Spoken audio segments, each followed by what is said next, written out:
Alright guys, I got another video here for you on the Kindle Fire. I'm going to show you guys how to install AOSP, which is Android Open Source Project. It is a ROM, and it is basically based on Jelly Bean. And this is Jelly Bean 4.2.2, which just got released within the last week here for you guys.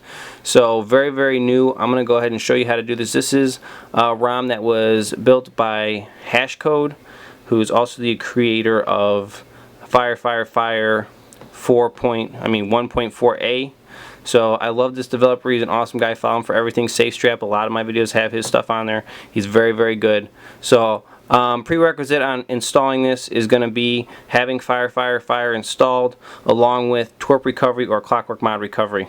So let's get into this install, guys.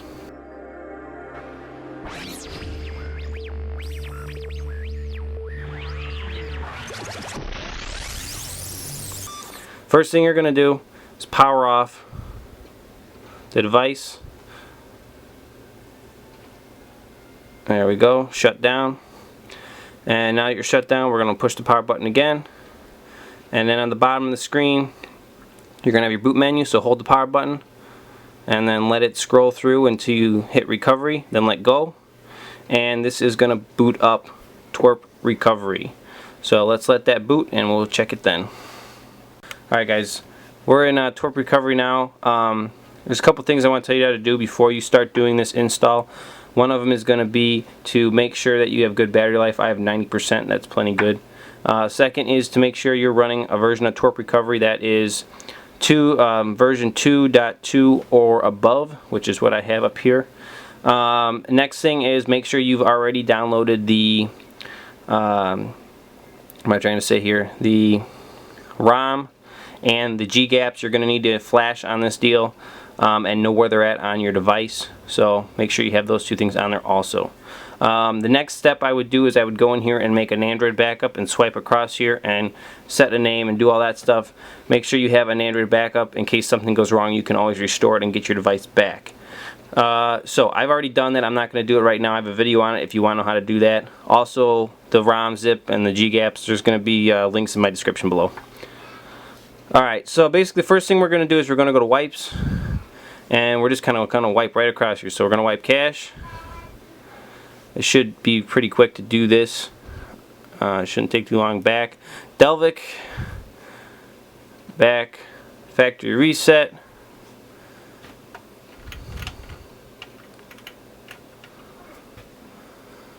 Okay, it's doing that.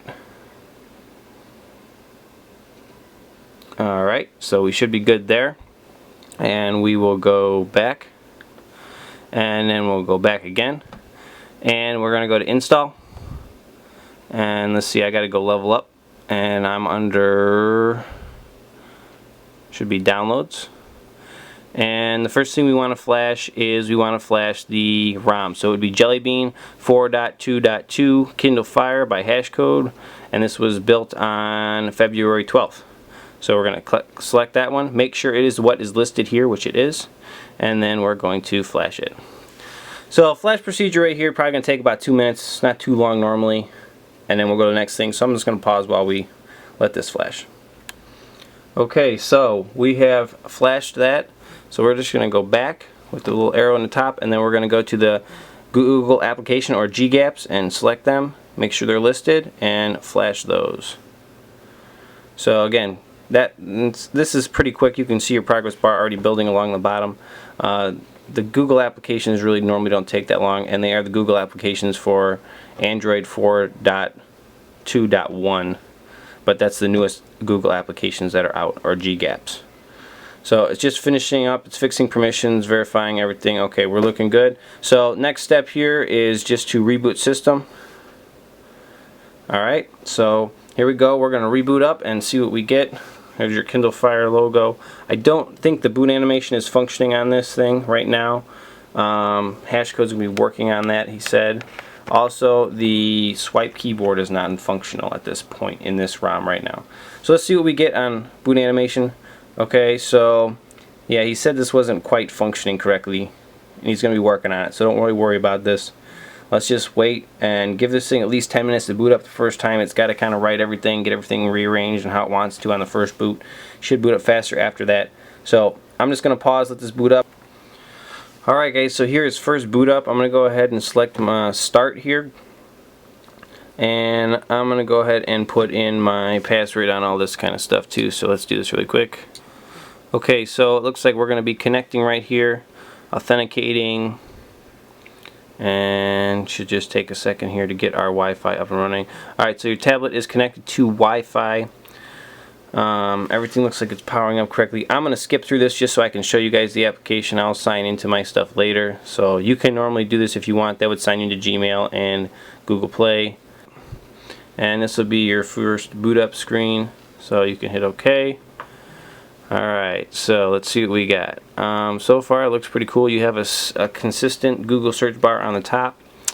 Let's go in and pull down a notification. So you have the left pull down, which is notification, and you have the right pull down, which is some quick toggles, battery percentage, and your settings. Let's go into settings, go to about tablet, and right here you can see you are running Android version 4.2.2. and if we tap on this, you get your Jelly Bean guy, and if you hold on him you get your jelly beans. So very, very cool. You do have your keys down here at the bottom, your return, your home, and your preview of recently running applications, which we only have settings. That's a neat little animation there. That's cool. Let's see what else we got. Let's go into our app drawer now and see what is included. Obviously you don't see too much here. This thing does have a super user, which means it has root permission, which is very nice that it's an already ROM with root in it. You do have your Play Store, your Gmail, and your basic Google applications. Alright, let's check out the rest of this here. So here you guys can see this thing is quite snappy and fast. Let's see what else we have. Apps there. Even here, man, you can see it scrolls really quick. We're going to take this, put down a little clock on there. It's quite fast, quite quick little device there. Got too many clocks. So very sweet. I like this. Is almost like having like a Nexus 7 or something on a Kindle Fire. This thing's amazing right now. I'm really loving this ROM here. Is AOSP ROM. Let's really quick. I'm going to show you guys the lock screen on this. So here's your guys' lock screen. If I can pull it up, sorry. There we go. And you can just unlock it, or you can actually scroll and add like a widget into this orientation, which is kind of weird in my opinion, but you can put your Gmail, you can put a clock on it, stuff like that. So whatever, but it does have scrollable widgets on your lock screen. There you go, and go ahead and unlock. So there you go guys, that is how to install Jelly Bean on the Kindle Fire. This is, like I said, this is AOSP, which is Android open source project. This is Jelly Bean 4.2.2, the newest build, just came out in the last week. Really loving it. I'm going to be playing with this on my Kindle Fire for sure. I'm liking this a lot. I hope you guys like this little video on how to install it. If you do, please subscribe down below. Follow me up here at, or check me out over here at Root Junkie. This is my website. Adding lots of good stuff to this constantly. Or you can check me out on Twitter or Facebook, however you want. Hope you like it, and we'll catch you guys next time.